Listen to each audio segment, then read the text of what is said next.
but I think the development of full artificial intelligence could spell the end of the human race. The world's smartest minds are saying something terrifying, and they're not science fiction writers or conspiracy theorists. They're the people who actually built this technology. In the near future, AI may be used to create terrible new viruses and horrendous lethal weapons that decide by themselves who to kill or maim. The godfather of AI, Geoffrey Hinton, just put a number on our extinction: 20%. And Elon Musk, he thinks AI is more dangerous than nuclear weapons. But here's what's really scary. These aren't even the most extreme predictions. I went through hundreds of expert warnings, and what I found kept me up at night. These are the 10 most disturbing AI predictions ever made by people who actually know what they're talking about. And by the end, I'm going to tell you which one I think is already happening. Let's start at number 10. Ray Kurzweil isn't just some futurist. He's Google's director of engineering and has been predicting technology trends with scary accuracy for decades. In his 2024 book, The Singularity is Nearer, he made this prediction. By 2045, humans will merge with AI, not might merge, will merge. He says we'll use nanotechnology to connect our brains directly to artificial intelligence, expanding our intelligence a millionfold. Sounds amazing, right? Becoming superhuman? Here's the disturbing part. He's saying that we won't have a choice. It's either merge or become obsolete. The biological human era, everything we've been for 300,000 years, ends in 20 years. Not destroyed, replaced, upgraded into something that isn't quite human anymore. And Kurzweil, he's usually right. He predicted the internet's explosion. AI beating humans at chess and smartphones all decades before they happened. Yuval Noah Harari wrote *Sapiens*, a book that sold 45 million copies. He's a historian who studies how civilizations collapse. And in 2024, he said this: "Within 10 years, the world will be run by millions of AI bureaucrats making decisions we can't understand. Power will shift from humanity to alien intelligences." Think about what that means. Your loan application, approved or denied by an AI you can't question. Your job interview, filtered by an algorithm that sees patterns you'll never understand. Government policy, shaped by AIs processing more information than any human brain can handle. Harari calls it cognitive alienation. We'll live in a world run by rules we can't comprehend, made by systems we can't control.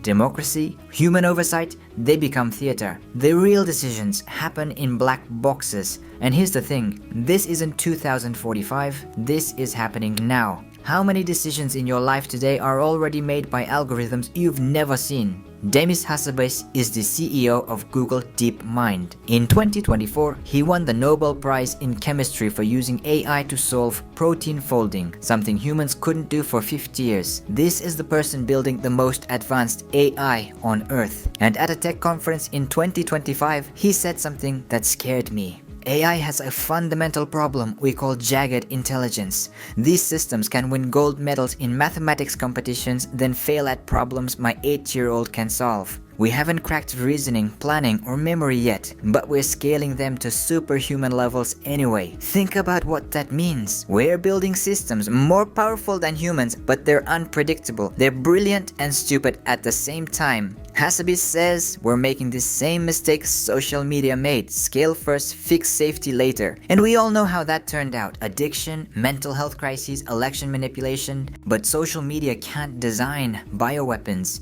AI can. Social media can't hack power grids. AI will be able to, and we're rushing toward that future with systems that are fundamentally brittle. The scary part, even the person building it is telling us to slow down. Stuart Russell wrote the textbook on AI. Literally, it's used in universities worldwide. He's a professor at Berkeley, and he's been studying artificial intelligence for 40 years. In 2019, he wrote this: "Pursuing super intelligent AI without a concrete plan to control it is completely unacceptable. In any conflict between humans and machines, we would lose the game before it even started."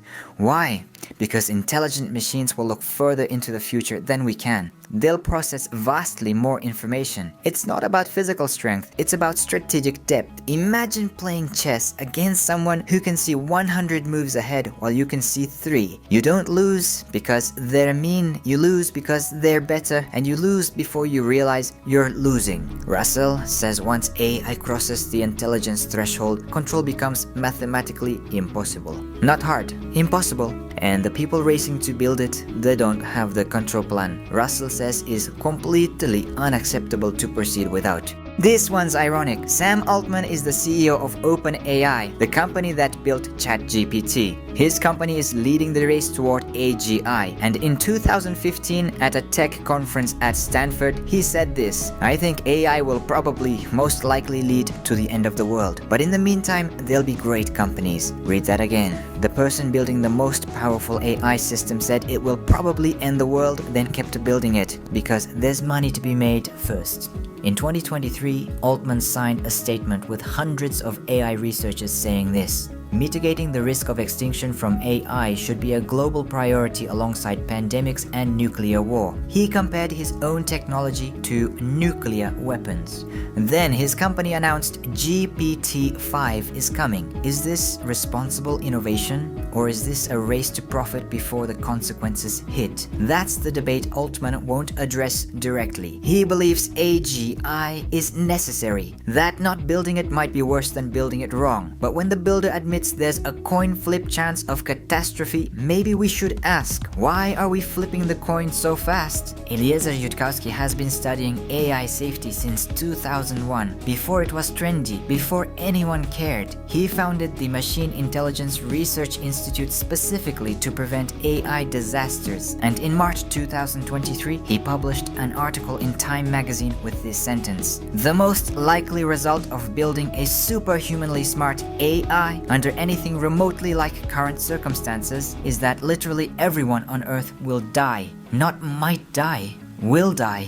He estimates 95% probability. Why? Because he says AI doesn't need to hate us to destroy us. It just needs to see us as inefficient. If an AI's goal is to maximize anything, paperclips, profit, cures for cancer, humans become obstacles, resources we are using that it could use better.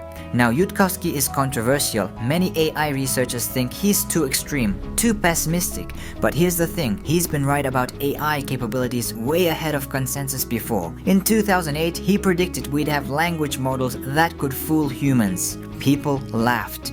GPT-4 passed the Turing test 15 years later. Is he right about extinction, or is 95% doom just fear-mongering? The comment section is about to explode on this one. Yoshua Bengio won the Turing Award, basically the Nobel Prize of Computer Science. He's the most cited living AI researcher. He literally invented the technology behind ChatGPT and every modern AI. And in a New York Times interview in 2024, he said this: "I had trouble sleeping while thinking of the future. Specifically, I was worried that an AI could create a deadly pathogen, perhaps a super coronavirus with the intent of wiping out humanity. This isn't hypothetical anymore. AI can already design novel proteins. It can already search through millions of molecular combinations faster than any human. And we know biological weapons are possible. We literally just lived through a pandemic." Bengio didn't used to talk like this. For decades, he was a pure researcher, focused on making AI smarter. Then ChatGPT launched, and the timeline compressed. Suddenly, AGI went from maybe in my lifetime to maybe in 5 years. That's when Bengio transformed into a safety advocate. He now spends more time warning about risks than building new models. When someone who built the technology walks away to sound the alarm, you should probably listen.